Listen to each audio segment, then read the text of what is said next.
किसी शहर में राकेश नाम का आदमी अपनी पत्नी अनु और बेटे विहान के साथ रहता था। राकेश एक ऑफिस में काम करता था। अनु हाउसवाइफ थी। वह बहुत ही सिंपल जीवन बिताती थी। शहर में रहकर भी उस पर शहर की तड़क भड़क का बिल्कुल फर्क नहीं पड़ा। वह रोज सादा भोजन ही बनाती। ये क्या अनु, आज भी दाल चावल? आज भी का क्या मतलब है? कल तो खिचड़ी बनाई थी ना। पर खिचड़ी भी तो चावल से ही बनती है। देखो विहान कितने मजे से खा रहा है। पता नहीं आपको क्या दिक्कत है। अगर रोज रोज बाहर का खाओगे तो बीमार पड़ जाओगे। अनु किचन में चली जाती है। राकेश विहान को देखकर हंसता है। क्या हुआ भाई, सदमे में चला गया क्या? रोज एक ही खाना खा खा कर। नहीं पापा, मैं ये सोच रहा हूँ कि मम्मी अगर सुपर हीरो होती तो उनके पास क्या सुपर पावर होती? अगर तेरी मम्मी सुपर हीरो होती तो तेरी मम्मी का नाम होता दाल चावल सुपर वुमन, और तेरी मम्मी के पास वेपन होता खिचड़ी कटोरा। तेरी मम्मी सबको एक एक कटोरा खिचड़ी देती और सारे विलेंस भाग जाते। दोनों जोर जोर से ठहाके मारकर हंसने लगते हैं। अगली सुबह अनु के मायके से फोन आता है। अनु घबरा जाती है। अरे अनु, बताओ भी क्या हुआ? किसका फोन था और तुम इतनी घबराई हुई क्यों? मेरी माँ की तबीयत बहुत खराब है। मुझे तो उनकी चिंता हो रही है। तो यहाँ चिंता करने से क्या होगा? तुम्हें जल्दी से वहाँ जाना चाहिए। तुम्हारी माँ को तुम्हारी जरूरत है। पर आप दोनों के खाने का क्या होगा? आप दोनों तो मेरे हाथ का खाना ही खाते हो। वो सब हम कैसे भी मैनेज कर लेंगे। तुम बस जल्दी से निकलो। इस वक्त हमारे खाने से ज्यादा तुम्हारी माँ की तबीयत इम्पोर्टेंट है। राकेश के पास यह बहुत अच्छा मौका था बाहर का खाना खाने का। उस दिन भी वह ऑफिस में पूरा दिन यही सोच रहा था। अनु तो काफी दिन मायके में रहेगी, फिर रोज रोज बाहर से खाना पैक करा के कौन ले जाए? इससे अच्छा है कि कोई कुक ही रख लो जो रोज घर पर ही खाना बना दे और बाहर भी ना खाना पड़े। थोड़ी देर सोचने के बाद उसे याद आया कि उसकी ऑफिस के बाहर चाइनीज मोमोज वाला सही रहेगा। अगर वह मान जाए तो सोने पर सुहागा। वह शाम को जाकर उस चाइनीज आदमी से बात कर। ठीक है, मैं आज रात को ही आ जाऊंगा और जितने दिन आप कहोगे उतना दिन काम करूंगा। चाइनीज को देखकर विहान भी खुश हो जाता है।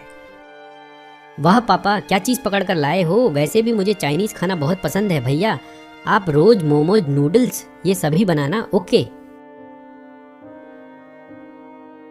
चाइनीज कुक हाँ भर देता है और किचन में चला जाता है।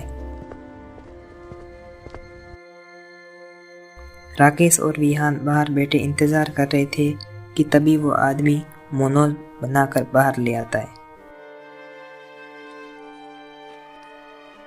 अरे वाह, लाजवाब, मजा आ गया। कितने दिनों बाद मुंह में स्वादिष्ट खाना गया है।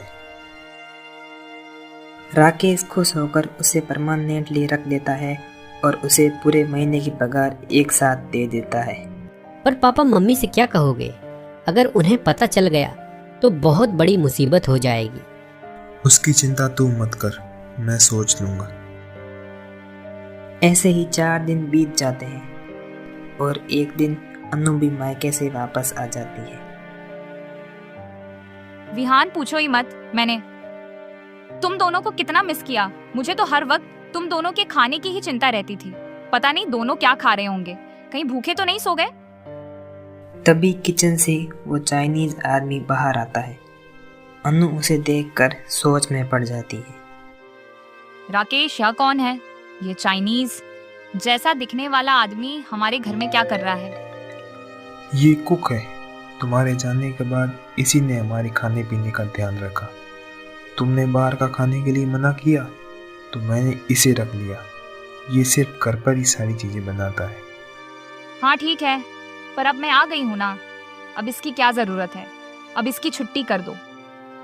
अनु, मुझे लगा तुम ज्यादा दिन तक रुकोगी तो मैंने इसे 1 महीने की पगार एडवांस में दे दी। अब तुम 1 महीना आराम करो और मजे से खाओ। अन्नू को उस आदमी पर शक था, पर राकेश के ज्यादा फोर्स करने पर वो टेबल पर बैठ गई। क्या हुआ विहान बेटा, पेट पड़कर क्यों बैठे हो? पेट में दर्द है क्या? कुछ नहीं मम्मी, बस आज थोड़ा सा दर्द हो रहा है, खाना खा लूंगा तो सब सही हो जाएगा। अन्नू का शक और भी बढ़ जाता है। तभी वो आदमी किचन से मंचूरियन बनाकर लाता है। अनु सोच में पड़ जाती है कि इतना जल्दी कैसे बना लिया। राकेश और विहान मजे से खा रहे थे, पर अनु थोड़ा सा खाते ही उसे अजीब सा स्वाद आता है। सुनो, कल से मेरे लिए खाना बनाने की जरूरत नहीं है, अपना खाना मैं खुद ही बना लूंगी।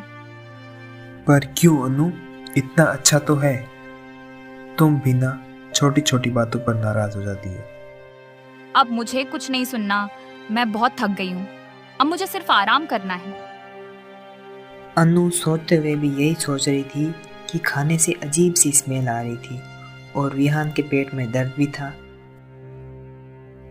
वह रात को चुपके से किचन में जाकर देखती है तो वह आदमी बड़ी सी कढ़ाई में चूहे उबाल रहा था। पास ही बड़ी प्लेट में बहुत से कॉकरोच को भी कूट रहा था। अनु को वहीं खड़े उल्टी होने लगती है।